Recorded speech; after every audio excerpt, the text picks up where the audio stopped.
Seat 23B smelled like recycled air and the stale perfume of whoever had flown this route before me. I pressed my forehead against the oval window, watching Chicago's skyline shrink beneath us as Flight 2847 climbed into afternoon clouds. 3 days of pediatric conferences had left my mind oversaturated with data about infant development milestones and my body craving sleep that wouldn't come on this cramped flight back to Boston. The crying started 20 minutes after takeoff. At first, it was just background noise, the kind every frequent flyer learns to tune out. But this wasn't the typical fussy baby sound. This was distress, raw and escalating, the kind that made my professional instincts kick in before my exhausted brain could tell them to rest. I straightened in my seat, craning my neck to see past the curtain separating economy from first class. "Ma'am, please remain seated. We're still experiencing turbulence." The flight attendant's voice was polite but firm as she passed my row. I sank back, fingers drumming against the armrest. The crying continued, climbing in pitch and desperation. 30 minutes became 40. Passengers around me shifted uncomfortably, some pressing earbuds deeper, others shooting annoyed glances toward the front of the aircraft. But I couldn't stop listening, couldn't stop analyzing the pattern. The cry had a specific quality, rhythmic and intense, with the kind of full-body tension that spoke of genuine pain rather than simple discomfort. Colic. Severe, by the sound of it. When the seatbelt sign finally chimed off, I unbuckled before fully deciding to get involved. My legs carried me up the aisle while my rational mind listed all the reasons this was none of my business. I'd just spent 72 hours discussing complex cases with colleagues from across the country. I was off duty. This wasn't my patient, my problem, my responsibility. The flight attendant near the galley looked ready to intercept me, but I held up my conference badge still clipped to my canvas bag. "I'm a pediatrician. That baby sounds like it might need medical assessment." Her professional smile cracked slightly, relief bleeding through. "The passenger has refused assistance multiple times, but you're welcome to try." She pulled back the curtain, and I got my first clear view. First class held maybe a dozen seats, most occupied by business travelers studiously ignoring the chaos unfolding in row 2. The man holding the screaming infant looked like he'd been through a war. His white dress shirt was wrinkled beyond salvation, sleeves rolled up to reveal forearms corded with tension. Dark hair fell across his forehead, and even from several feet away, I could see the exhaustion carved into his face. But it was his eyes that stopped me. Dark brown, almost black, and filled with a desperation so raw it made my chest tighten. "Sir?" I approached slowly, keeping my voice gentle. "I'm Dr. Foster. I couldn't help but hear your baby crying. Would you mind if I took a look?" His gaze snapped to mine, and the intensity in it nearly made me step back. For a long moment, he just stared, as if trying to determine whether I was real or a hallucination brought on by sleep deprivation. The baby, maybe 8 or 9 months old, wailed against his shoulder, little fists clenched, face red with effort. "You're a doctor?" His voice was low, roughened by hours of stress, with an accent I couldn't quite place. Italian, maybe, or something close to it. Pediatrician, actually, specialized in infant development. I gestured to the conference badge. Just spent 3 days talking about exactly this kind of thing. Something shifted in his expression. A crack in whatever wall he'd built around himself. "Please." The single word carried the weight of absolute defeat, of a man who'd tried everything and failed. I slid into the empty seat beside him, already assessing the baby with practiced eyes. Boy, approximately 9 months, well-nourished but clearly in distress. The cry pattern, the way he pulled his legs up to his belly, the flush spreading down his neck, all pointed to one thing. "May I?" I held out my hands, and after a heartbeat of hesitation, he transferred the baby to me. The child's body was rigid with tension, back arching, abdomen distended and hard beneath my gentle palpation. "What's his name?" "Noah." "Hi, Noah." I adjusted his position, turning him onto his left side across my forearm, his belly against my palm. My other hand moved in slow, deliberate circles across his back. "How long has he been crying like this?" "Since we boarded. Almost an hour now." The man's voice cracked slightly. "The flight attendants tried everything. Bottle, pacifier, walking. Nothing works. Does he have episodes like this often? I continued the gentle massage, feeling the tightness in Noah's small body begin to shift. Every few days, sometimes worse. He scrubbed a hand across his face, and I noticed the expensive watch on his wrist, the kind that cost more than my monthly rent. The pediatrician said colic, but I thought he was supposed to grow out of it by now. Colic typically peaks around 6 weeks and resolves by 4 months, I said, adjusting Noah's position slightly and applying gentle pressure to his lower abdomen. But some babies have extended cases, especially if there's an underlying issue like food sensitivity. The baby's crying had already begun to quiet, shifting from desperate wails to hiccuping whimpers. I continued the massage, adding a subtle rocking motion, and felt the moment his rigid muscles finally released. A small, unmistakable sound of gas passing, and Noah's cry cut off abruptly, replaced by a surprised silence. "What did you do?" The man leaned forward, wonder replacing exhaustion in his expression. Infant massage technique combined with proper positioning helps release trapped gas that's causing the pain. I shifted Noah to an upright position against my shoulder, supporting his head, and patted his back gently until a satisfying burp emerged. "There we go, buddy. That's better, isn't it?" Noah made a soft cooing sound, his tiny fist grabbing at my shirt. The tension had completely drained from his body, leaving him relaxed and drowsy against me. I looked up to find his father staring at me with an expression I couldn't quite read, something between gratitude and something else. Something more intense. "I don't understand. How did you fix him in 2 minutes when nothing else worked?" "I didn't fix him. This is temporary relief, not a cure." I reluctantly handed Noah back, noting how the man's entire demeanor shifted the moment he held his son again, becoming both more protective and more vulnerable simultaneously. "If he's having episodes this frequently at 9 months, you need to investigate further. Food allergies are common culprits. What formula are you using?" He told me, and I nodded, filing the information away. "That's cow's milk based. Noah might have a sensitivity to the protein.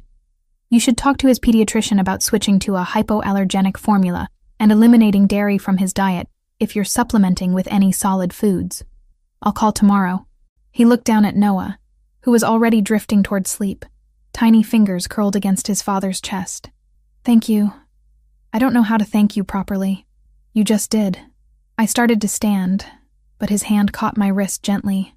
"Please, let me compensate you for your time." He reached for his wallet with his free hand, but I pulled away. "I don't accept payment for helping a baby in distress. That's not who I am." I softened the refusal with a slight smile. "Just promise you'll follow up with his doctor. If the formula change doesn't help within a week, push for an allergy panel and possibly a gastroenterologist referral." "I will." He studied me with those intense dark eyes, and I felt oddly exposed, as if he could see straight through to something I hadn't meant to reveal. "You're very good at this." "It's what I do." I gestured to the now peaceful Noah. "Get some rest while he's sleeping. And try the massage technique I showed you next time he has an episode. Clockwise circles on the belly, gentle but firm pressure, left side lying position to help the gas move through." The plane jolted slightly, hitting a pocket of turbulence, and I grabbed the seat back to steady myself. I should get back to my seat before we hit more rough air. "What's your name?" The question was direct, almost urgent. "Your full name, Dr. Foster." "Rachel. Rachel Foster." I glanced at the conference badge still hanging from my bag, realizing he could probably read it anyway. "I work at Boston General, Pediatric Department." Something flickered in his expression. Satisfaction, maybe, as if I'd just given him something valuable. "Vincent Castrovani." "Thank you, Rachel Foster. You saved me today. Possibly saved my sanity." The name meant nothing to me, but the way he said it suggested it should. I offered a small wave to Noah, who was now fully asleep, and made my way back through the curtain to economy.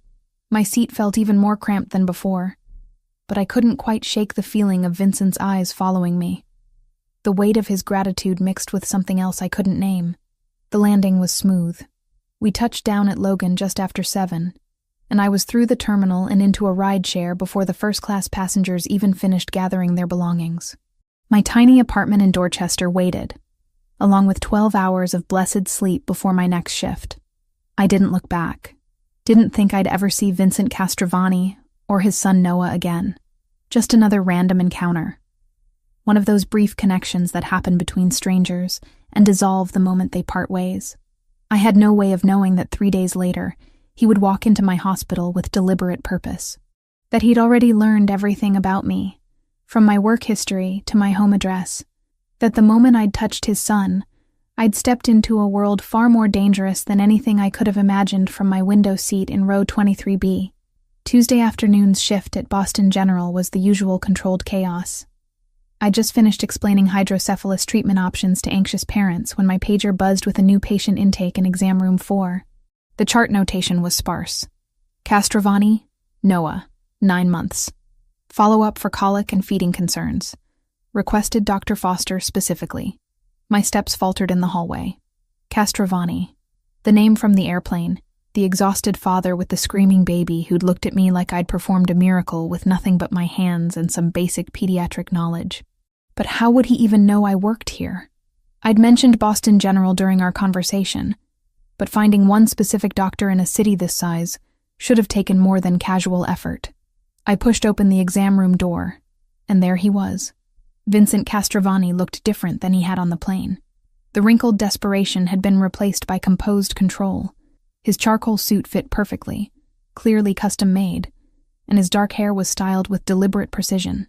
But those eyes, deep brown, almost black, held the same intensity I remembered. They tracked my entrance with laser focus, and something about the attention made my skin prickle with awareness. Noah sat on his lap, looking significantly better than during our flight. The baby's cheeks had color now, his eyes bright and curious as he gnawed on a rubber giraffe toy. Dr. Foster. Vincent stood, and the movement was fluid, controlled. Thank you for seeing us. Mr. Castrovani. I kept my tone professional, moving to wash my hands at the small sink. I have to admit, I'm surprised to see you here. How did you find me? You mentioned where you worked. His response was smooth, but didn't quite answer the question of how he'd requested me specifically from among dozens of pediatricians. Noah improved after the flight, but the episodes came back 2 days later.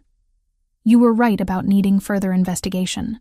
I dried my hands and approached, letting Noah grab my finger with his tiny fist.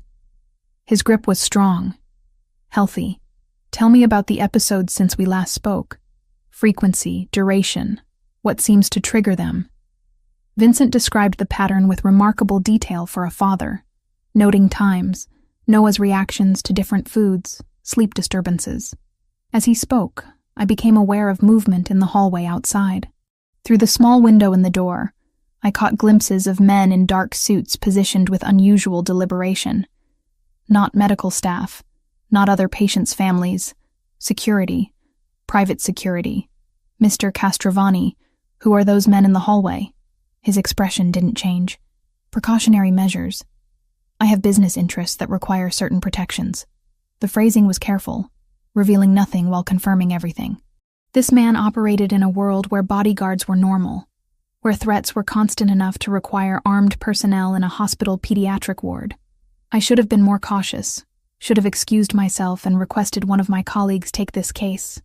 Instead, I found myself more intrigued than frightened. I see. I turned my attention to Noah, conducting a thorough examination.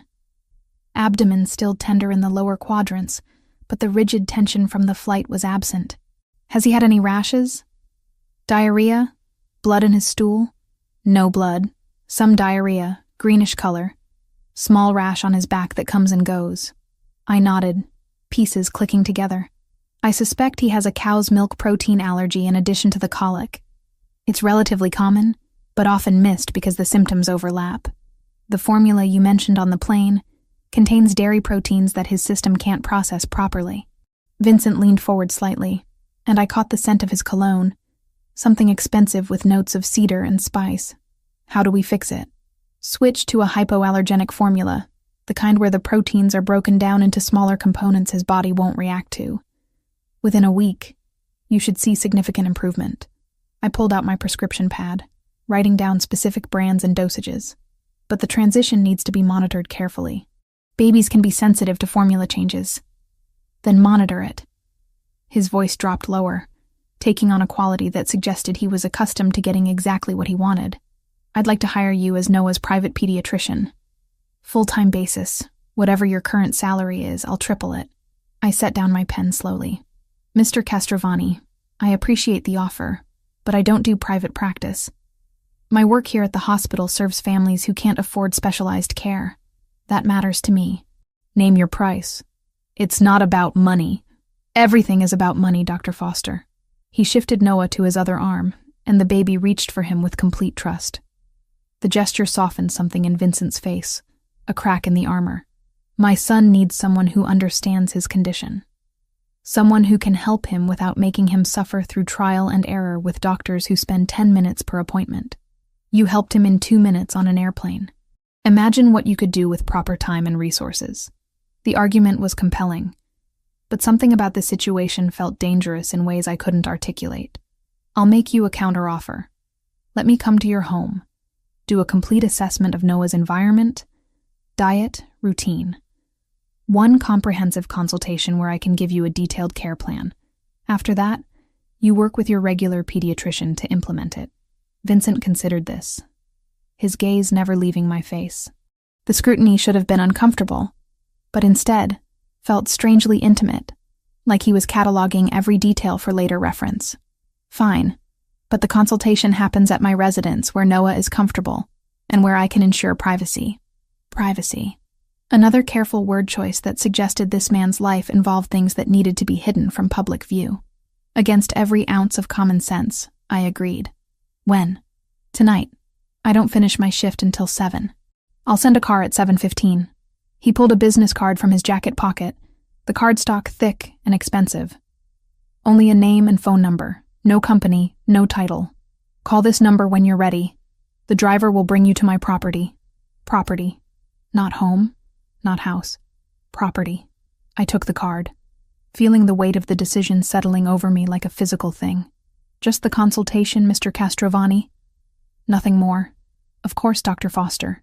Something that might have been amusement flickered in his eyes. "Nothing more." The black Mercedes that picked me up at 7:20 was immaculate, the driver silent and professional. We drove north from the city for 40 minutes, winding through increasingly affluent neighborhoods, until we turned onto a private road flanked by iron gates that opened automatically.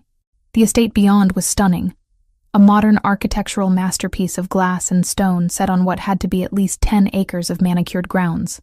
"Jesus," I muttered, pressing my face closer to the window. This wasn't wealth. This was dynasty-level money.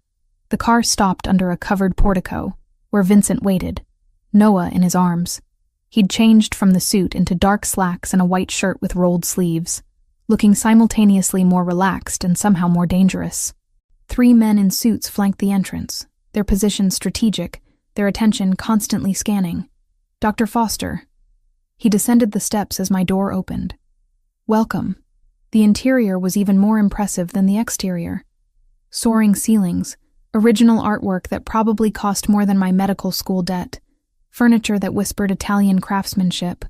But what struck me most was how lived in it felt despite the obvious wealth. Baby toys scattered near a designer sofa, a bottle warmer on a marble console table. The juxtaposition of domestic life within this fortress. Vincent led me to a nursery that belonged in a magazine spread. State-of-the-art baby monitor system, hypoallergenic everything, temperature control that probably cost more than my car. I spent 90 minutes conducting the most thorough pediatric assessment of my career, while Vincent watched from a nearby chair, answering every question with precision, occasionally adding observations that showed how carefully he monitored his son's every detail. "You're right about the allergy," I concluded, making notes on my tablet. "We need to transition him to this specific formula over the next 5 days, gradually mixing it with his current one to avoid digestive shock. I'd also recommend eliminating all dairy from any solid foods, starting a probiotic supplement, and keeping a detailed food diary." 5 days. Vincent stood, moving to stand beside me. Up close, I could see he was taller than I'd registered before, at least 6'2", with the kind of build that suggested regular physical training. "You should stay. Monitor the transition yourself. Mr. Castrovani." "Vincent, please." The intimacy of the request made my breath catch. Vincent, I can write extremely detailed instructions for your nanny or whoever helps with Noah's care. I don't have a nanny. I have household staff. But I take care of Noah myself. He paused, and something vulnerable crossed his expression. His mother died giving birth to him. Complications that no one anticipated. Choices that had to be made in seconds. For 10 months, it's been just us. The revelation hit me harder than it should have. This powerful, intimidating man was a widower raising his infant son alone, fumbling through parenthood while running whatever empire required armed guards and fortress-like estates. I'm sorry for your loss, I said quietly. But that doesn't change the fact that I have a job, responsibilities. 3 weeks. I'll pay you $75,000. That's more than enough to eliminate your student loans completely. He said it casually, as if that amount of money was insignificant. You work exclusively with Noah, monitoring every aspect of his transition, making sure he's truly healthy. After that, we part ways, and you go back to saving the world one patient at a time. $75,000. Freedom from the debt that had been crushing me since medical school. The monthly payments that forced me to pick up extra shifts and live in a barely furnished apartment in one of Boston's cheaper neighborhoods. It was tempting, dangerously so. 2 weeks, I countered. And I keep my hospital shifts, at least part-time. I have patients there who depend on me. 2 weeks, but you stay here on the property. Noah needs someone available at night when the colic is worst. Bringing you back and forth through the city daily is impractical and frankly unnecessarily risky. Risky how? His jaw tightened slightly. I have rivals in my business ventures. People who would exploit any perceived weakness. The men you saw at the hospital, the security here, it's all necessary. Having you travel repeatedly between locations creates exposure points that are better avoided. The explanation made tactical sense, but something about it felt incomplete, like he was telling me just enough truth to be convincing while omitting crucial context. Still, the offer was compelling, and Noah deserved the best possible care during this transition. Fine. 2 weeks. Full-time residence here. But I want it in writing, including the payment terms. I met his eyes directly, refusing to be intimidated. And if at any point I feel uncomfortable or unsafe, I leave immediately with no penalties. Vincent extended his hand. Agreed. His palm was warm against mine, the grip firm but not crushing. The handshake lasted a second too long, his thumb brushing against my wrist in a way that sent an unexpected spark of electricity up my arm. I pulled back quickly, suddenly very aware that I'd just agreed to move into a stranger's home. A stranger whose world included armed security and careful euphemisms about rivals and risks. I'll need to go home and pack some things, I said, trying to regain professional distance, and arrange coverage for my shifts. The car will take you now and bring you back tonight. I'll have the contract ready for you to review when you return. Vincent shifted Noah to his shoulder, and the baby made a contented sound, tiny fingers curling into his father's collar. Thank you, Dr. Foster. You're giving my son a chance at real health. That's worth more than money.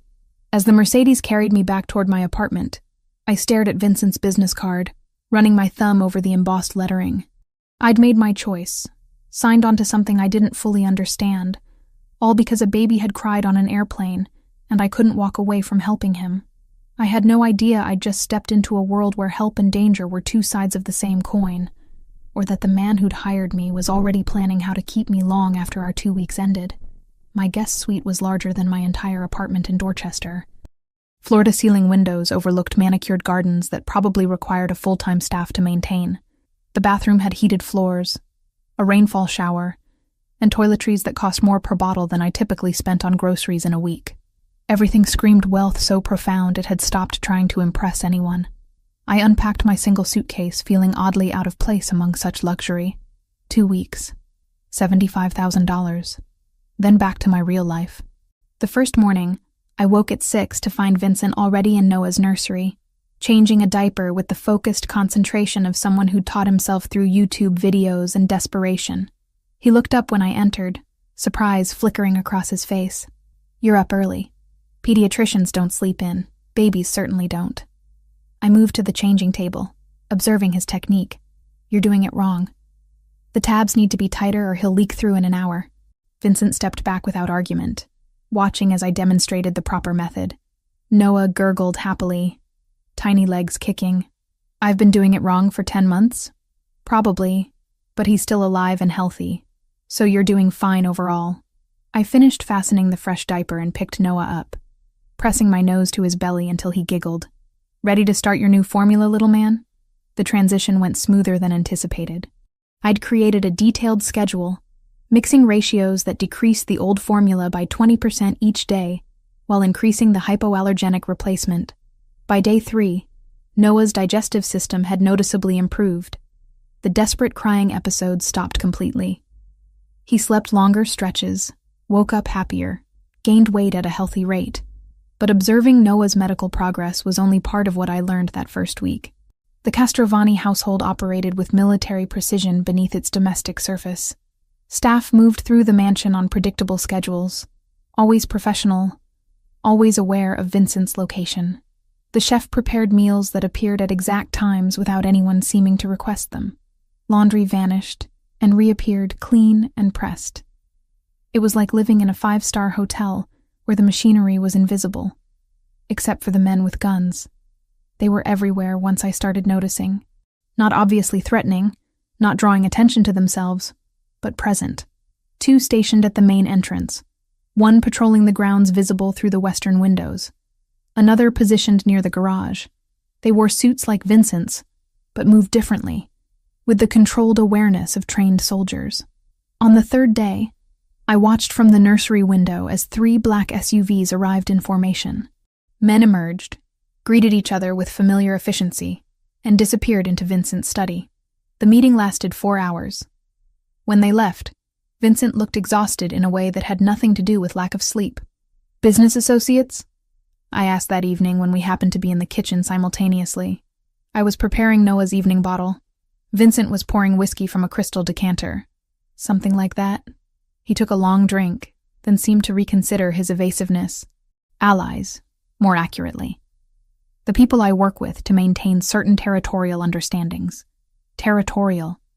The word choice was deliberate, almost territorial in the animal sense rather than corporate. What kind of business requires territorial understandings and armed security? The kind that's kept my family powerful for 3 generations. He set down his glass, dark eyes meeting mine with that unsettling intensity. The kind you're better off not knowing details about, Dr. Foster. "Rachel, if I'm living in your house taking care of your son, you should probably use my first name. Rachel." He said it slowly, as if testing how it felt. Fair enough. I should have pressed for more information, should have demanded clarity about what exactly I'd stepped into. Instead, I focused on Noah, told myself that whatever Vincent did for a living was none of my business, as long as the baby was safe and healthy. That willful ignorance lasted until the 4th night. I'd developed a routine of reading in the sitting room attached to my suite after Noah's final feeding. Medical journals, mostly, trying to keep up with new pediatric research. Vincent had passed by twice, both times slowing as if considering whether to interrupt, then continuing to wherever he spent his late evenings. The 3rd time, he stopped in the doorway. "May I come in? It's your house, but it's your space while you're here. I don't want to intrude." He waited for my nod before entering, carrying his own book, a worn paperback that looked like it had been read multiple times. "I find it difficult to sleep lately. Thought I might read here if that's acceptable." We sat in companionable silence for nearly an hour, the only sounds turning pages and the occasional distant noise from elsewhere in the mansion. It felt strangely domestic, this quiet evening with a man I barely knew but somehow felt comfortable beside. "Can I ask you something?" I closed my journal. "Noah's mother. What was her name?" Vincent's jaw tightened, but he answered.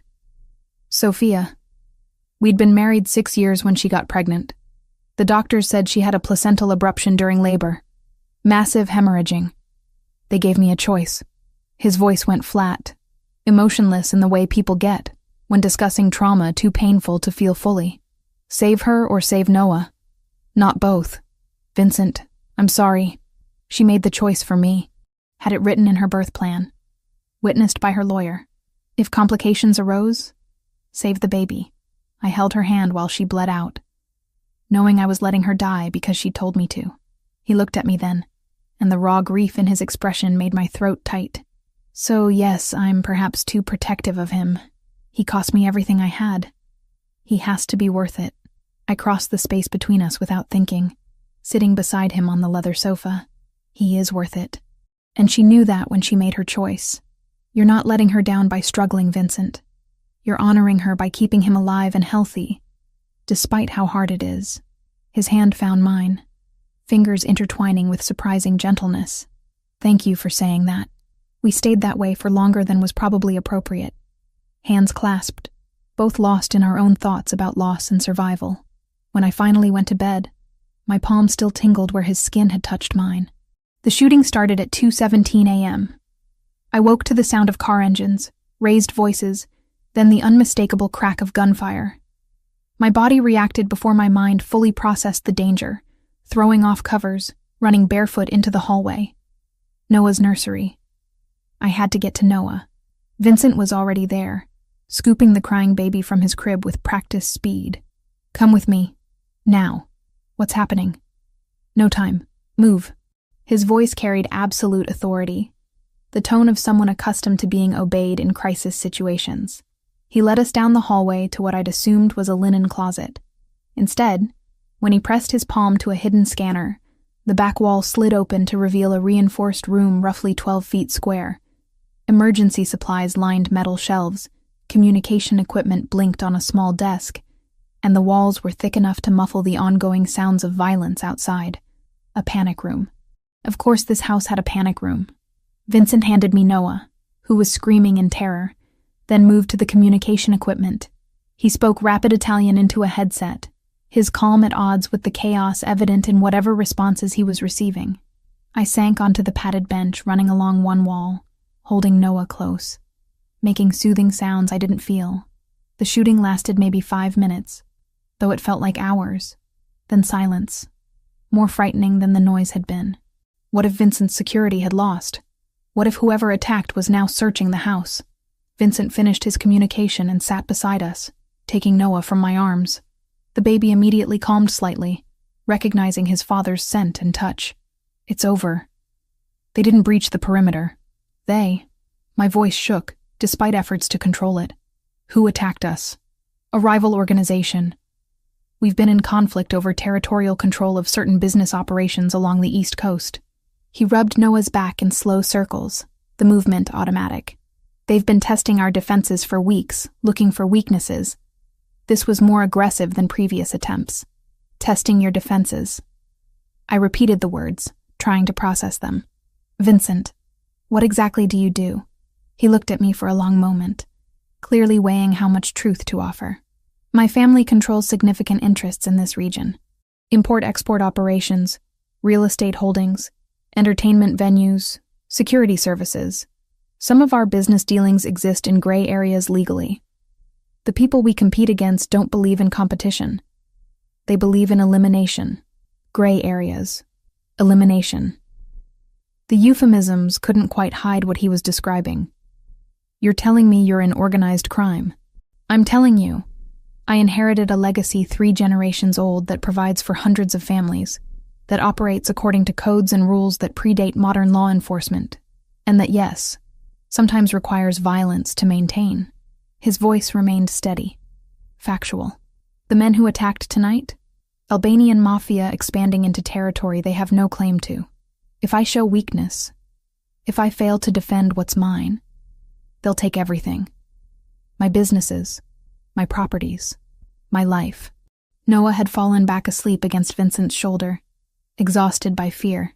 I watched them together, this powerful, dangerous man and his innocent son, and felt something shift in my understanding. You should have told me before I agreed to stay here. Would you have stayed if I had? Honestly, I didn't know. Why did you really want me here, Vincent? Noah's doing fine now. You could hire any pediatrician to monitor his transition. Because keeping you in hospitals or traveling through the city makes you vulnerable. He met my eyes directly. Because my enemies have already started investigating anyone I show interest in, anyone who might matter to me. Because bringing you here, where I have complete control of security, was the only way I could be certain you'd be safe while Noah needed you. The admission hung between us, loaded with implications. I matter to you. You helped my son when no one else could. You showed up in my life exactly when I needed you most. Whether that's fate or coincidence, I don't intend to waste it. He shifted Noah to his other shoulder. You can leave tomorrow if you want. I'll pay you what I promised regardless. But Rachel, if you stay, you need to understand what that means. You'll be under my protection, yes, but also under my enemy's scrutiny. They'll see you as connected to me, potentially as leverage against me. I should have left. Every rational thought screamed that staying in this house, near this man, in this dangerous world was insane. But I looked at Noah, sleeping peacefully now, and remembered Vincent's raw grief talking about Sophia, remembered his gentleness teaching himself to be a father despite having no preparation, remembered the way his hand had felt holding mine earlier that evening. I'll stay. The decision surprised me as much as it seemed to surprise him. 2 weeks. As agreed. But I want the truth from now on, Vincent. No more euphemisms or careful evasions.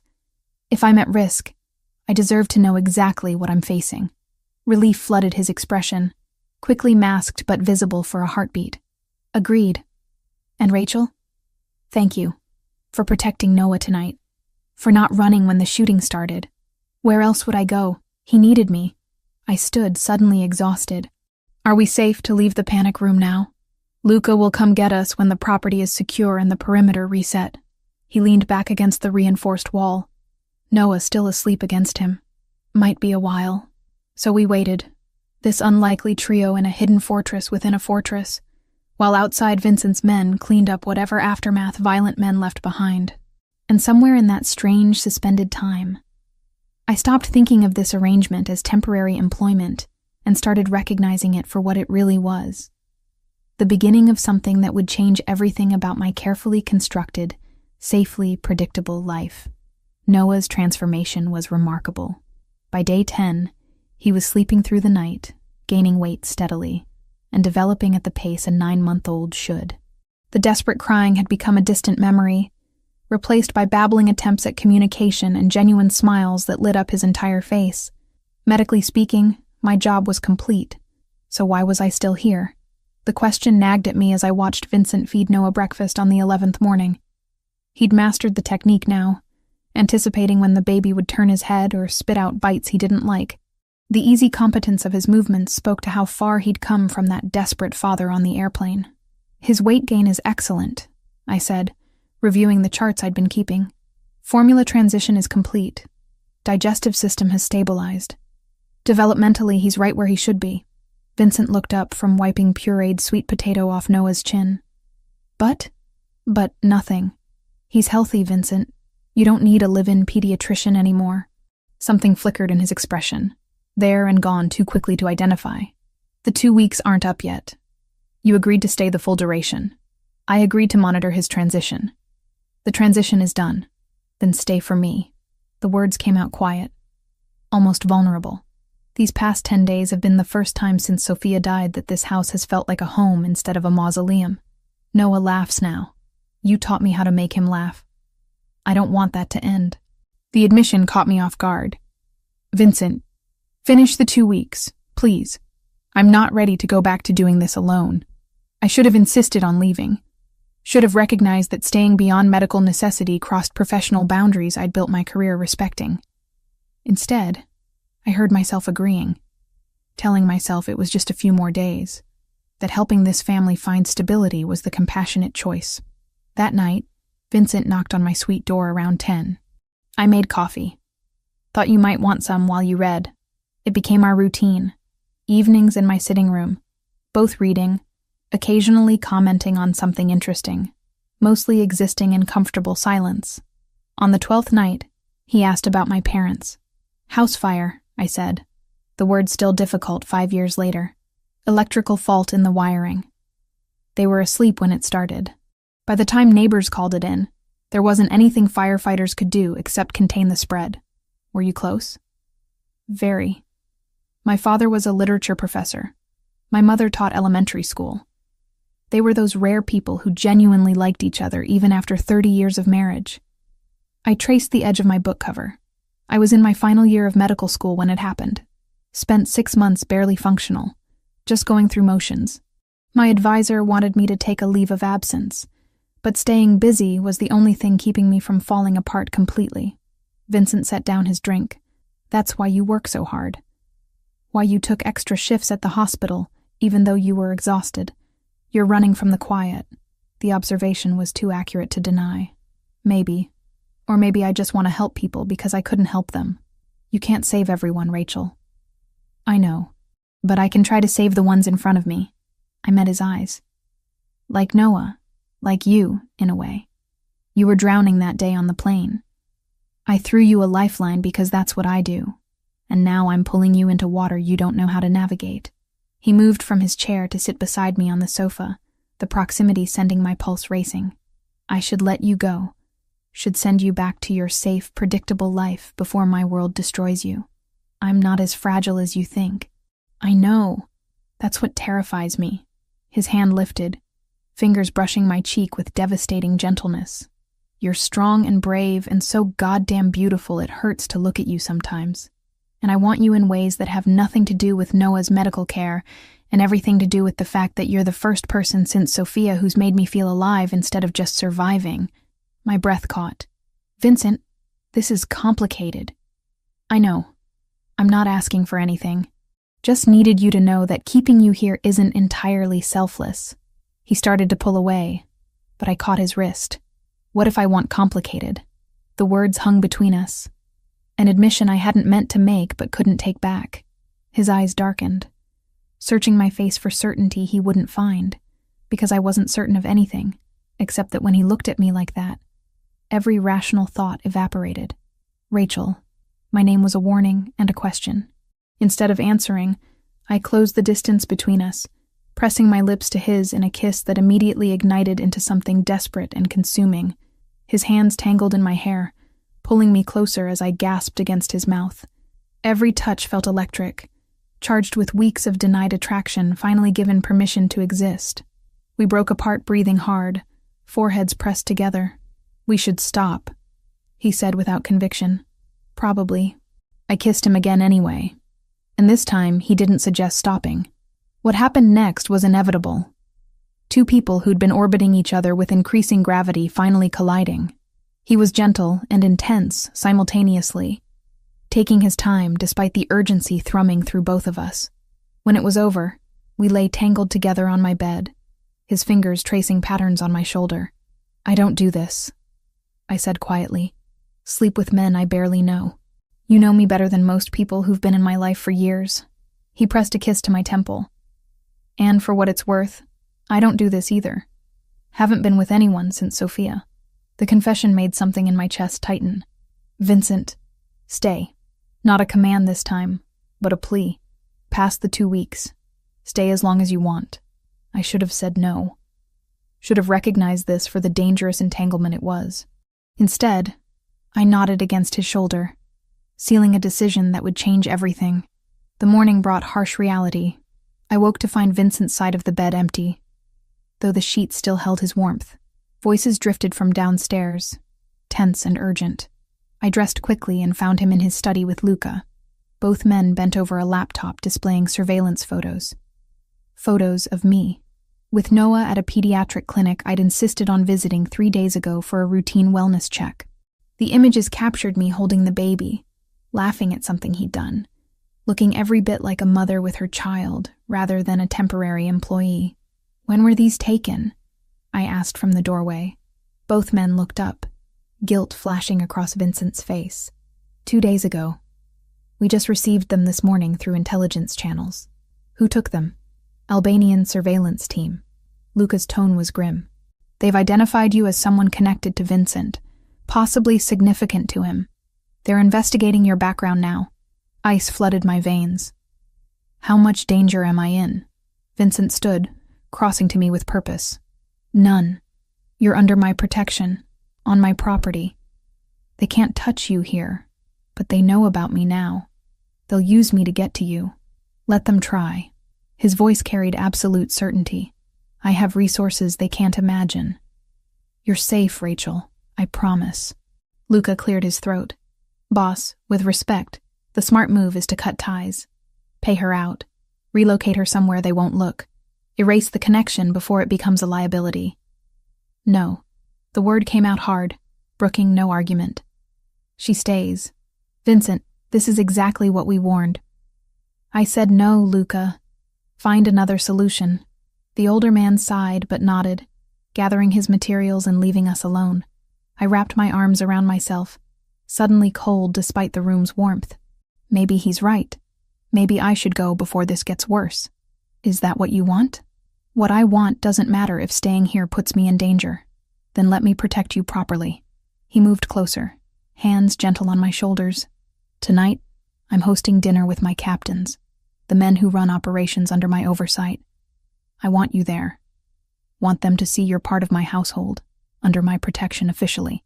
It sends a message to anyone watching that you're mine, and anyone who touches you answers to me and everyone loyal to me. You're using me as a chess piece. I'm claiming you publicly, so my enemies understand the consequences of threatening you. His jaw tightened. Yes, it's strategic, but it's also true. You are mine, Rachel, if you'll let yourself be. Last night wasn't casual for me. Was it for you? The question hung heavy. I could lie. Could pretend it meant nothing, and use that as an excuse to leave. Or I could admit the truth that had been growing since that first night reading together. Maybe even since the airplane when I'd seen him hold his son with such desperate love. No. It wasn't casual. Relief flooded his expression. Then trust me to keep you safe. Come to dinner tonight. Stand beside me. Let me show them you matter. Against every instinct screaming warnings. I agreed. The dinner was held in a formal dining room I hadn't seen before, all dark wood and crystal chandeliers. 5 men arrived precisely at 8, each greeting Vincent with respect that bordered on deference. They ranged in age from mid-30s to early 60s, all dressed in expensive suits, all carrying themselves with the same dangerous confidence as Vincent. He introduced me simply as Noah's doctor, who'd become essential to the household. The phrasing was careful, acknowledging my presence without defining our relationship explicitly. But the way his hand rested at the small of my back, the way he kept me beside him throughout the evening, spoke louder than words. We ate courses I couldn't taste, my stomach too tight with tension. Conversation flowed in English and Italian. Discussions of business territories and shipment schedules and political considerations. I understood enough to recognize I was witnessing the machinery of organized crime operating openly, unbothered by my presence because Vincent had vouched for my discretion. When the meal finally ended and the men departed with respectful nods, I rounded on Vincent in the empty dining room. You paraded me in front of them like property, like I'm some acquisition you're showing off. I presented you as someone under my protection. There's a difference. Is there?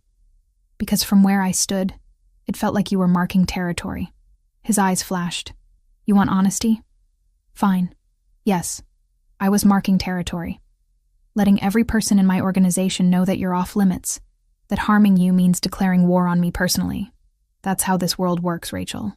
I don't get to protect people I care about with restraining orders and police reports. I do it with power and fear, and making absolutely certain no one misunderstands the consequences of crossing me. And you didn't think to ask how I felt about being turned into a symbol? Would you rather I kept you hidden while my enemies circle closer? Let them think you're unprotected, unimportant, easy prey? He moved closer, frustration radiating off him. I'm trying to keep you alive. By making me a target. You became a target the moment you helped Noah on that plane. The admission burst out of him. The moment you showed me kindness, showed interest in my son, you painted a mark on yourself that I can't erase. The only choice left is whether to protect you or abandon you. I'm not capable of the latter. The raw emotion in his voice deflated my anger. I didn't ask for any of this. I know. And I'm sorry. But I'm also not sorry because having you here in my life has given me something I thought I'd lost forever. Hope. Connection.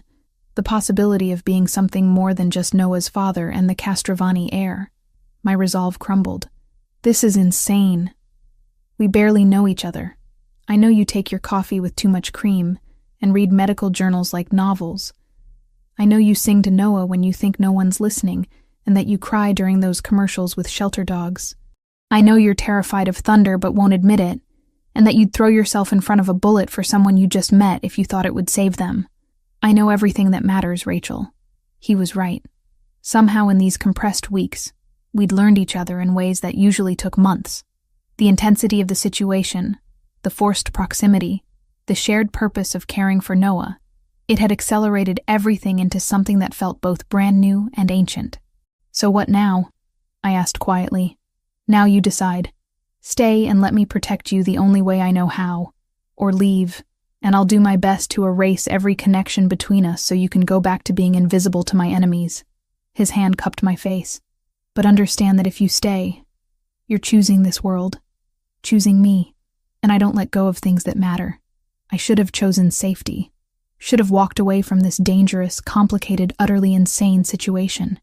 Instead, I kissed him, pouring every conflicted emotion into the contact, and felt him respond with equal desperation. When we finally broke apart, the decision was made without words. I was staying. God help me. I was staying. The attack came at 4:23 in the morning, tearing me from sleep with the sound of shattering glass and shouting voices. I bolted upright, disoriented, my first coherent thought screaming Noah's name. The security alarm wailed through the mansion, a piercing shriek that set every nerve on fire. I threw off the covers and ran for the hallway, my bare feet silent on the hardwood floors. The house was chaos, shadows moving with violent purpose, the crack of gunfire echoing from somewhere below. Vincent's men were engaging the intruders, but how many had gotten through? How close were they to Noah? The nursery door stood open ahead of me, spilling yellow light into the darkened corridor. My heart seized. I'd closed that door myself when I'd checked on Noah 2 hours ago after his midnight feeding. Someone had opened it. I burst through the doorway and froze. 3 men in dark tactical gear surrounded Noah's crib, one reaching for the screaming baby. They turned at my entrance, weapons rising, and time seemed to slow to a crawl. I had maybe 2 seconds before they decided whether I was a threat worth eliminating. Don't touch him. My voice came out stronger than I felt, fueled by pure maternal instinct for a child that wasn't even mine. He's just a baby. He has nothing to do with whatever war you're fighting. The tallest one, clearly the leader, studied me with cold calculation. You're the doctor, the one Castrovani brought into his house. I'm a pediatrician treating an infant, that's all. You're lying. He moved toward me, weapon lowered but ready. We've been watching. You're more than hired help. He looks at you like you matter. Behind him, Noah's cries had reached a fever pitch, his little face red with terror and confusion. Every instinct screamed at me to grab him, shield him, but these men had guns, and I had nothing except the slim hope that I could buy time for Vincent's security to reach this floor. Fine. I matter to him. So take me instead. The words tumbled out before I could second-guess them. I'm worth more as a hostage than a 9-month-old baby who can't be controlled, can't be threatened, can't give you anything except screaming and diapers. Think strategically. Which bargaining chip has more value? The leader's eyes narrowed, considering. Gunfire erupted closer now, just down the hallway. His team was running out of time. Grab her, he ordered in accented English. Leave the kid. Rough hands seized my arms, zip ties cutting into my wrists as they bound them behind my back. I caught one last glimpse of Noah in his crib, terrified but unharmed, before they dragged me toward the window they'd entered through. A rope dangled from the frame, their extraction route. Below, engines roared to life. Vincent! I screamed his name with everything I had, hoping he could hear me somewhere in this massive house, hoping he'd know what happened. Vincent! Noah's safe. A hand clamped over my mouth, cutting off the words. They hauled me through the window, and my bare feet scraped against the exterior wall as we rappelled down too fast, controlled chaos that ended with me being thrown into the back of a waiting van. The doors slammed shut, engine accelerating before I could even think about escape. Through the small rear window, I watched Vincent's mansion recede into the distance, lights blazing, security swarming like disturbed ants. I'd lived there barely 2 weeks. Now I might never see it again. The warehouse they brought me to smelled like rust and stale water, somewhere near the docks based on the distant sound of ship horns. They zip-tied my ankles to a metal chair in what had once been an office, the furniture pushed against walls to create an empty interrogation space. 5 men rotated guard duty, speaking to each other in rapid Albanian that I couldn't understand but could read the tone of. Confident. Victorious. They'd gotten exactly what they wanted. Hours crawled past. No food. Minimal water. Questions I refused to answer about Vincent's operations, his security protocols, his weaknesses. When I stayed silent, they didn't beat me, didn't torture me physically. Instead, they described in graphic detail what would happen to me if Vincent didn't comply with their demands. The psychological warfare was almost worse than physical pain. $50 million. The leader, who I'd learned was named Drayton, said during one of his visits to my cell, plus complete withdrawal from 3 territories in Boston. That's what Castrovani's woman costs. I'm not his woman. I'm a doctor who helped his sick child. You live in his house, sleep in his bed, care for his son like he's yours. Drayton leaned closer, and I caught the sour smell of his breath. He'll pay. Men like Castrovani always pay when it's personal. I noticed his hand trembling as he gripped the chair back, the slight sheen of sweat on his forehead despite the warehouse's chill. Medical training kicked in automatically, cataloging symptoms. Tremor, excessive sweating, the fruity smell beneath the general staleness of his breath. Classic signs of uncontrolled diabetes, probably type 2 based on his age and build. How long since you've checked your blood sugar? The question came out before I could stop it. His eyes narrowed. What? You're diabetic. I can see it. The tremor in your hands, the sweating, the way you're breathing. When did you last eat? Take your medication. That's none of your concern. It is if you pass out from hypoglycemia, and your men think I did something to you. They'd kill me before asking questions. I shifted in the chair, wrists aching from the zip ties. Or you could let me help. I'm a doctor, remember? I can assess your condition, tell you what you need. Keep you functional while you wait for your ransom. Drayton studied me for a long moment, suspicion warring with the pragmatic recognition that I was right. If he collapsed, his operation lost its leader at a critical moment. Why would you help me? Because I help sick people. It's what I do. And because if you're healthy and thinking clearly, you're more likely to make rational decisions about keeping me alive. He gestured to one of his men, speaking in Albanian. The man disappeared, returning minutes later with a basic first aid kit that included a cheap glucose meter. Drayton sat heavily in a chair across from me. Fine. But if you try anything, I'll kill you slowly. They cut the zip ties on my wrists long enough for me to prick his finger and check his reading. Dangerously high at 340. I explained in simple terms what it meant, what he needed to do. He had insulin in a cooler somewhere, poorly stored, but better than nothing. I calculated dosage based on his weight and current reading, watching as he administered it himself, not trusting me with a needle. You should test 3 times daily minimum, I said as they retied my wrists, looser this time. Adjust your insulin accordingly, and eat regularly. Stress spikes blood sugar, and you're clearly under stress. Because of your boyfriend starting a war over you. But there was something almost respectful in his tone now. You're strange, Dr. Foster. Helping your captor. You're a patient who needs medical care. The circumstances don't change that. Over the next 30 hours, they gave me slightly better conditions. Real meals instead of stale bread. A bathroom break every 6 hours. Permission to move around the office within limits. I used the freedom to observe everything. Guard rotations, weapons storage, the layout of the warehouse. Drayton checked his blood sugar religiously now, even consulting me about readings and adjustments. I also listened. Their Albanian conversations were still incomprehensible, but I caught repeated words that sounded like names, numbers that might be times or coordinates. And once, when they thought I was sleeping, I heard something that made my blood freeze. A conversation in broken English with someone on speakerphone. "Killer after?" one of Drayton's men asked. "Of course," came the response.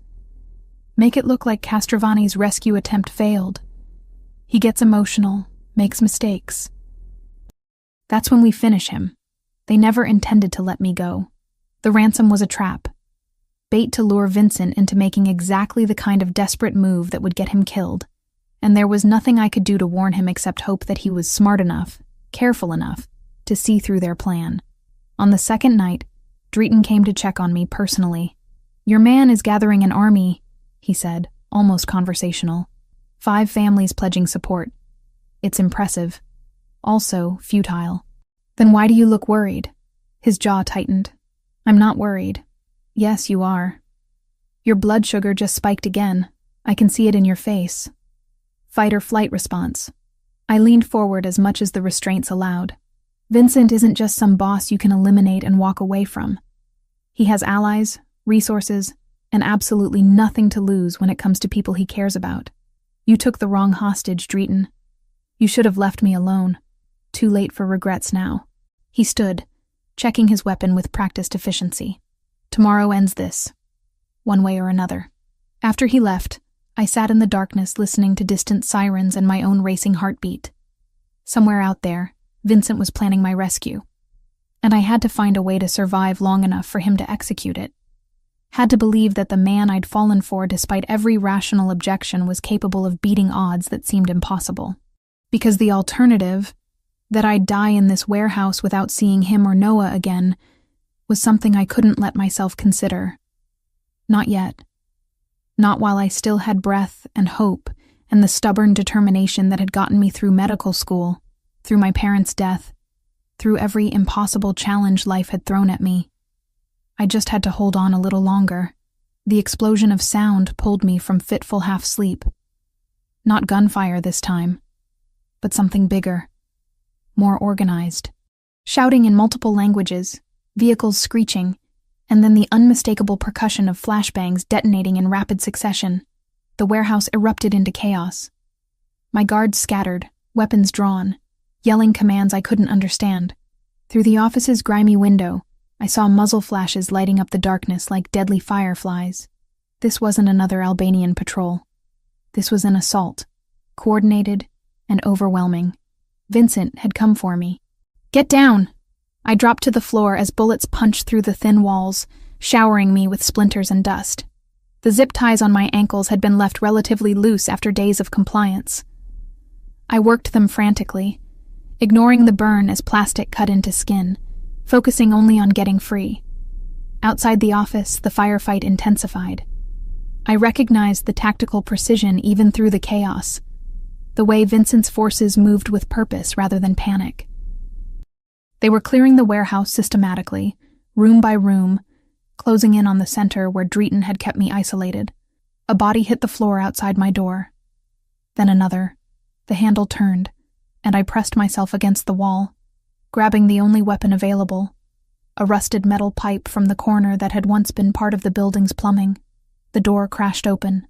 A man stumbled in, young, maybe 20, clutching his side where blood seeped through his tactical vest. Albanian, based on the patches. He saw me and raised his weapon with shaking hands. "Don't." I kept my voice steady despite my racing heart. "You're bleeding badly. That vest didn't stop the bullet, just slowed it. You need medical attention or you'll be dead in 20 minutes. His eyes widened, pain and fear mixing with confusion. "You're the doctor." "I am. And I can help you if you put down the gun." For a suspended moment, we stared at each other across the small space, both of us trapped by circumstances beyond our control. Then his legs gave out, the weapon clattering from his grip as he collapsed. I moved without thinking, grabbing supplies from the first aid kit Drayton had left behind, pressing gauze against the wound to slow the bleeding. "Pressure here." I guided his hand to hold the gauze. "Keep it tight. When your people find you, tell them you need a hospital immediately." "Why help me?" Blood flecked his lips. "After what we did? Because I'm a doctor before I'm anything else." The door exploded inward, and suddenly Vincent was there, weapon raised, eyes wild with something between fury and terror. He scanned the room in a heartbeat, taking in me kneeling beside the wounded Albanian, blood on my hands but clearly unharmed. Our eyes met, and the weapon lowered. Rachel. My name came out choked, raw with emotion I'd never heard from him before. I'm okay. I'm okay. I stood on trembling legs, and he crossed the space in 2 strides, pulling me against him with enough force to steal my breath. His hands moved over me frantically, checking for injuries, confirming I was real and whole. We need to move. Luca appeared in the doorway, tactical vest covered in dust, weapon still smoking. Buildings clear, but reinforcements could arrive any moment. Vincent nodded but didn't release me, keeping one arm locked around my waist as we navigated through the warehouse. Bodies littered the floor, both Albanian and some of Vincent's men. The cost of my rescue painted in blood and spent shells. Guilt churned in my stomach, but there wasn't time to process it. The extraction was military precise. Vincent's forces had brought 4 SUVs, positioned for rapid departure. He pushed me into the back of the lead vehicle, sliding in beside me, never breaking physical contact. As we pulled away from the warehouse, I watched smoke rising from the building. Emergency lights approaching in the distance. Drayton? I asked quietly. Dead, along with most of his command structure. Vincent's voice was flat, emotionless in that way that meant he was holding back something enormous. The Albanians will regroup, but they've lost their leadership and credibility. It'll take them months to recover, if they ever do. Back at the mansion, dawn was breaking over the manicured grounds. Staff moved efficiently, treating wounded men, securing the perimeter, restoring order to the controlled chaos. Vincent led me straight upstairs, bypassing everyone who tried to speak to him. Noah was asleep in his crib, watched over by 2 armed guards Vincent had left behind. The baby looked peaceful, oblivious to the violence executed in my name. I sank into the chair beside the crib, suddenly unable to stand, adrenaline crash hitting me like a physical blow. He's been asking for you. Vincent crouched beside my chair. Well, in his way, kept pointing at your room, saying Rara, which I think means Rachel. Tears I'd been holding for 40 hours finally broke free. Vincent pulled me from the chair into his lap, holding me while I shook with silent sobs, stroking my hair with surprising gentleness. You're safe now. I've got you. That man I was helping when you found me. Is he alive? Probably. We left the non-critical wounded for the authorities to find. He tilted my chin up, forcing me to meet his eyes. Why were you treating him? Because he was bleeding and I could help. Because that's what I do, Vincent. Even when it doesn't make tactical sense. I wiped at my face. They were going to kill me regardless of the ransom. I heard them planning it. His jaw clenched, muscles jumping beneath the skin. I know. We intercepted their communications. That's why the rescue couldn't wait. Why I called in every favor, mobilized 5 families worth of resources. You think I'd let them take you from me? 5 families. How much will that cost you? Everything. Nothing. I don't care. He cupped my face in both hands. You were worth it, Rachel. You'll always be worth it. The next 3 days existed in a fog. I slept fitfully, waking from nightmares of zip ties and warehouses and the cold certainty of death. Vincent stayed with me constantly, abandoning meetings and responsibilities to sit beside the bed, holding my hand through the worst of it. When I finally managed to eat something, he was there. When I cried without warning, he was there. When I needed silence, he provided it without question. Noah became my anchor to normalcy. Caring for him, maintaining his routine, gave me purpose beyond just surviving. On the 4th morning, I woke to find Vincent in the nursery, Noah on his hip, both of them watching me from the doorway. He missed you, Vincent said softly. We both did. I took Noah, pressing my face into his baby-soft hair, breathing in his innocent scent. He patted my cheeks with chubby hands, babbling his version of my name, and something in my chest eased slightly. Luca arrived that afternoon, his expression grim. Vincent met with him in the study, but left the door open, no longer hiding anything from me. I stood in the hallway, listening despite knowing I wouldn't like what I heard. The Albanians are regrouping faster than anticipated, Luca said. New leadership, more violent than Drayton. They're calling the rescue a declaration of war, demanding blood for blood. And Rachel is their primary target now. Silence stretched. Then Vincent's voice, hollow with resignation. She needs to disappear. New identity. Relocation to the West Coast under protected witness protocols. It's the only way to keep her alive long-term. Already making arrangements. We can have her moved within 72 hours. I walked into the study, both men turning to face me. No. Vincent stood slowly. Rachel, this isn't negotiable. They'll come for you again, and next time I might not get there in time. I said no. I didn't survive a kidnapping to be exiled from the life I chose. I moved closer, refusing to be intimidated by his presence or Luca's disapproval. I'm staying, Vincent. Here, with you and Noah. That's my decision. It's suicide. Then protect me better. Isn't that what you do? Control situations, eliminate threats, keep what's yours safe. I grabbed his shirt, pulling him down to my level. I'm choosing this. Choosing you. Despite everything. Don't take that choice away from me. His forehead dropped against mine, breath shuddering out. I can't lose you. Then don't let me go. Luca presented the solution 2 days after I refused to leave. He arrived with a leather portfolio, spreading documents across Vincent's desk like a battle plan. Which I supposed it was. Marriage, he said without preamble. Official, legal, witnessed by representatives from all 5 allied families. Under our code, attacking a boss's wife is equivalent to declaring total war. The Albanians don't have the resources or alliances to survive that. Vincent looked at me, something unreadable in his dark eyes. It would work. Better than any security detail. Better than hiding you. They'd have to back down or face annihilation from every family on the East Coast. You want to marry me for strategic protection. My voice came out flat, processing the proposal without the emotion it deserved. I want to marry you because I can't imagine my life without you in it anymore. He moved closer, ignoring Luca's presence entirely. The strategy is convenient. The reason is that I'm in love with you, Rachel. Have been since you calmed Noah on that plane. Maybe before I even knew your name. The declaration should have felt romantic. Instead, it felt weighted with necessity. A confession forced by circumstances rather than choice.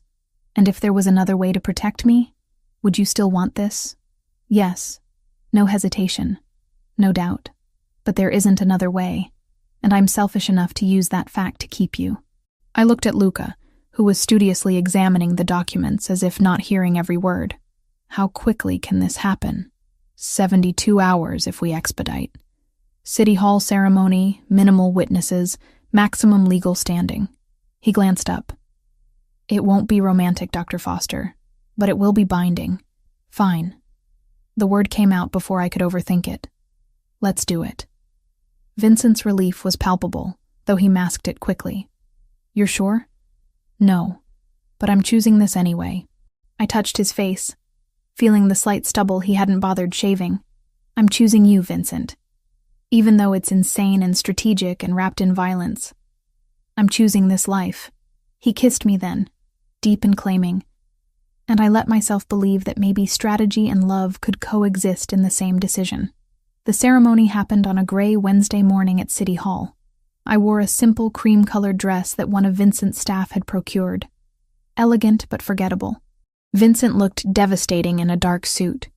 His face composed, but his hand trembling slightly as he slid the platinum band onto my finger. 2 witnesses from the Castrovani organization stood behind us, plus representatives from 4 other families whose names I didn't know, but whose presence made the marriage politically significant. I do, I said when asked, and meant it despite the circumstances. I do, Vincent echoed, and I heard both the strategy and the truth in his voice. The officiant pronounced us married in less than 15 minutes. No music, no flowers, no celebration beyond a brief reception at the mansion where serious men in expensive suits congratulated Vincent on securing such a valuable alliance. I smiled and accepted their well wishes, feeling like a chess piece that had just been promoted to queen. That night, Vincent came to my room, our room now, and held me without demanding anything more. I know this isn't how you imagined getting married, he said quietly. I stopped imagining a long time ago. I curled into his warmth. This is real enough. The first week as Mrs. Castrovani was surreal. Nothing changed, and everything changed simultaneously. I still cared for Noah, still maintained his routines, but now wore a wedding ring that caught light and reminded me of vows made under duress and desire combined. Vincent worked constantly, managing the fallout from the warehouse assault, coordinating with his allies, preparing for Albanian retaliation everyone knew was coming. We were polite strangers sharing space, bound by legal documents and survival instinct, but emotionally disconnected. The trauma of my kidnapping sat between us like a physical barrier. He didn't push, didn't demand the intimacy marriage supposedly granted. We orbited each other carefully, Noah the only bridge we could cross reliably. On day 8, I found Vincent in the nursery at 3 a.m., holding a sleeping Noah, staring at nothing with exhausted eyes. "Can't sleep?" I asked from the doorway. "Worried about you. About him. About whether I made the right choice dragging you deeper into this instead of forcing you to leave." He looked at me finally. "You could still go, Rachel. Marriage can be annulled. I'd survive the political fallout. I'm not going anywhere." I crossed to them, running my hand over Noah's soft hair. "Stop trying to save me from choices I'm making with full knowledge of consequences. You deserve better than this. Better than me. I deserve to decide that for myself." I kissed his temple. "Come to bed, Vincent. Tomorrow we'll figure out how to be married. Tonight, just sleep." He followed me, still carrying Noah, and we all three fell asleep in the oversized bed, a family assembled from chaos and choice. The attack came on day 10, just when I'd started believing maybe we'd have time to breathe. Vincent had insisted on taking me to dinner at a small Italian restaurant he'd frequented for years. Neutral territory where we could pretend to be a normal couple celebrating a hasty marriage. We were walking from the car when Vincent stopped abruptly, his hand tightening painfully on mine. "Get back to the vehicle. Now." "What? Rachel, move!" He was already pushing me back toward where our driver waited, his other hand reaching for the weapon I knew he kept concealed. "Luca, clear the street." I saw it then, what his trained eye had caught immediately. A car parked at an odd angle, driver's side window slightly down despite the cold evening. Something wrong about the shadows inside. 3 seconds? Maybe 4. That's all the warning we had. The explosion tore through the restaurant's facade with a roar that deafened me instantly. Vincent tackled me to the ground, his body covering mine completely as debris rained down around us. Glass, brick, burning pieces of what had been a building moments ago. Heat washed over us, and I couldn't breathe. Couldn't hear anything except high-pitched ringing. When the fallout settled, Vincent pulled me up, checking me frantically for injuries. Blood ran down his face from a cut above his eye, and his suit was shredded, but his hands were steady as they moved over me. "Are you hurt?" "Rachel, answer me." "I'm okay. I'm okay." My ears were ringing, vision blurry, but nothing felt broken. "Vincent, your head." "Doesn't matter." He was already moving, pulling me toward the SUV as his security swarmed around us, weapons drawn, scanning for secondary threats. "We're leaving. Now." The drive back to the mansion was a blur. Luca appeared from somewhere, barking orders into his phone in rapid Italian. Vincent held me against his side, blood from his head wound dripping onto my dress, neither of us caring about anything except that we'd survived. The next 48 hours were brutal. Vincent authorized a response so comprehensive it bordered on warfare. I heard pieces of it from my position in Noah's nursery, where I'd retreated to feel useful while Vincent orchestrated destruction. Names I didn't recognize. Locations across the city. Confirmations of eliminations delivered in code but unmistakable. When Luca finally gave the all-clear, his face was grim, but satisfied. "It's done. Albanian leadership is gone. Cells are scattered, leaderless, ineffective. They'll retreat to their original territories or dissolve entirely." Vincent looked like he'd aged a decade in 2 days. "Confirmed kills? 13 key targets. The rest fled the region. No one's claiming the Castrovani name anymore." The message was received. I should have felt relief. Instead, I felt hollow, knowing that 13 people were dead because someone had tried to kill me. Kill us. And Vincent had responded with the only language his world understood. Absolute, overwhelming force. That night he came to bed and broke down. Not crying, not theatrically, just quiet admission of how close he'd come to losing me, losing everything. I held him while he confessed every fear he'd been carrying since the warehouse, since the airplane, since Sophia's death, and I confessed my own. The nightmares that still woke me, the constant waiting for the next attack, the guilt of surviving when others didn't. We're broken, I whispered against his shoulder. Both of us, trying to build something real out of survival and strategy. Then we'll be broken together. He pulled back enough to meet my eyes, and maybe that's enough. Maybe we don't need perfect, Rachel. Just real. I kissed him, and this time it felt different. Not desperate or strategic, but honest. Two damaged people choosing each other despite and because of everything that had tried to destroy us. The war was over. The marriage was real, and whatever came next, we'd face it together. 3 weeks of peace felt surreal after months of violence. The mansion had returned to its quiet efficiency. Guards still present, but tension replaced by routine. Vincent attended meetings without the urgency of warfare. I cared for Noah without jumping at every unexpected sound. We were healing, slowly, like broken bones knitting back together with time and careful attention. But we were also avoiding the conversation we needed to have. It came to a head on a Sunday morning.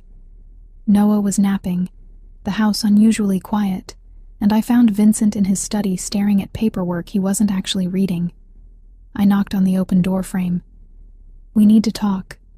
He looked up, resignation in his dark eyes. "I know." I closed the door behind me and sat in the chair across from his desk, the same chair where I'd negotiated my original 2-week employment. So much had changed since that conversation. "Tell me the truth, Vincent. All of it. When did you decide you wanted me here permanently?" He leaned back, fingers steepled beneath his chin. "The night on the airplane. When you calmed Noah with such easy competence and refused my money like it meant nothing. I watched you disappear into that terminal and knew I'd find you again." He paused. "Hiring you was strategic from the beginning. I needed you close where I could control the situation, protect you from threats you didn't even know existed. The medical care for Noah was real, but it was also an excuse. The admission should have angered me. Instead, I felt oddly relieved to finally hear him acknowledge what I'd suspected. And when did it stop being just strategy? It never was just strategy. His voice dropped. Maybe for the first few days I convinced myself it was practical, keeping you safe while benefiting Noah. But watching you with him, seeing how you treated my staff with respect, how you asked about my day like my answer mattered. Somewhere in there I stopped pretending this was about security protocols. I stood, moving to look out his window at the grounds where Noah would eventually play when he was older. I knew, maybe not consciously at first, but I knew you were manipulating the situation, keeping me here through money and necessity and carefully constructed circumstances. "Rachel, let me finish." I turned to face him. I knew, and I stayed anyway. Not because I was naive or trapped, but because I wanted to. Because a baby cried on an airplane, and his father looked at me with such desperate hope that something in me recognized something in you. We were both survivors trying to figure out how to live instead of just exist. He crossed to me, stopping close enough that I could see the faint scar from the restaurant explosion healing above his eyebrow. "I don't deserve you." "Probably not, but I'm here anyway." I touched his face gently. "We can't build a real marriage on strategy and survival, Vincent. We need something more honest than that. Then let's be honest." He caught my hand, pressing it against his chest where I could feel his heart beating steady and strong. "I love you, Rachel. Not because you're useful, or because marrying you was politically advantageous, but because you make me remember what it feels like to want a future instead of just protecting the present. You challenge me, frustrate me, force me to be better than I am. And I want to spend whatever time I have left becoming the man you deserve." Tears pricked my eyes. "I love you too, even though you're impossible and dangerous and you run a criminal empire. I love you because you're trying to be a good father despite having no example to follow. Because you read poetry when you think no one's watching, and you cry during sad movies, but pretend you don't. Because you saw me at my most ordinary and somehow decided I was worth turning your entire world upside down for." He kissed me then, deep and claiming, and it felt different than every kiss before. This wasn't desperation or strategy. This was promise. Commitment, chosen freely with full knowledge of what it meant. When we finally broke apart, Vincent held my gaze. I want to do this right. Build something real with you. That means including you in decisions about Noah, about our future, about everything that matters. And it means boundaries, I countered. I don't want to know details about your business, Vincent. I've accepted what you are, what you do, but I can't be complicit in it. I need to maintain who I am separate from your world. Fair enough. You keep your identity, your work, your boundaries. I'll protect you while respecting them. He paused. Speaking of your work, Luca's arranged security protocols for you to return to Boston General part-time. Discreet, but effective, if you want to go back. The offer meant more than he probably realized. Yes, I need that. Need to remember I'm a doctor first, everything else second. I know, that's who you are. I wouldn't want to change it. We spent the afternoon together with Noah, the three of us in the nursery where this had all really begun. Vincent asked my opinion about schools, about when to introduce solid foods beyond the hypoallergenic formula, about 100 small decisions that added up to building a life. And I realized this was what marriage actually meant. Not grand gestures or strategic alliances, but daily choices to include each other, respect each other, build something together despite and because of our differences. That evening, Luca came by with updated security schedules for my hospital shifts. 2 men, rotating, always within visual range but never obvious. They'll pose as other hospital staff, blend in completely. You won't even notice them after a while. Thank you, I said, meaning it. This was the compromise that let me keep both worlds. The protection that let me maintain my identity while acknowledging the realities of who I'd married. The weeks that followed established new rhythms. I worked at Boston General 3 days a week, treating patients who had no idea their pediatrician went home to a mansion with armed guards. Vincent attended to his business, whatever that entailed, but came home for dinner every night. We read together in the evenings, talked about everything from politics to literature to Noah's developmental milestones. Slowly, carefully, we built the foundation of something real. Noah's first birthday arrived on a crisp October afternoon.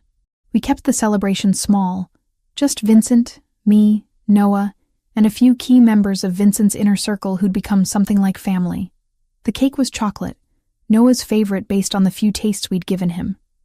He demolished it with enthusiastic glee, getting frosting everywhere while we laughed and took pictures like any normal family would. Later, after Noah was in bed and our guests had departed, Vincent found me in the garden. The same garden where I'd first truly understood the danger I was stepping into. Where armed men had intercepted an attack. Where everything had started tilting from employment into something more. "What are you thinking about?" he asked, wrapping his arms around me from behind. "That flight from Chicago. How terrified you looked. How desperate. How I had no idea that helping a crying baby would lead to all of this." I leaned back against his warmth. It wasn't a fairy tale, Vincent.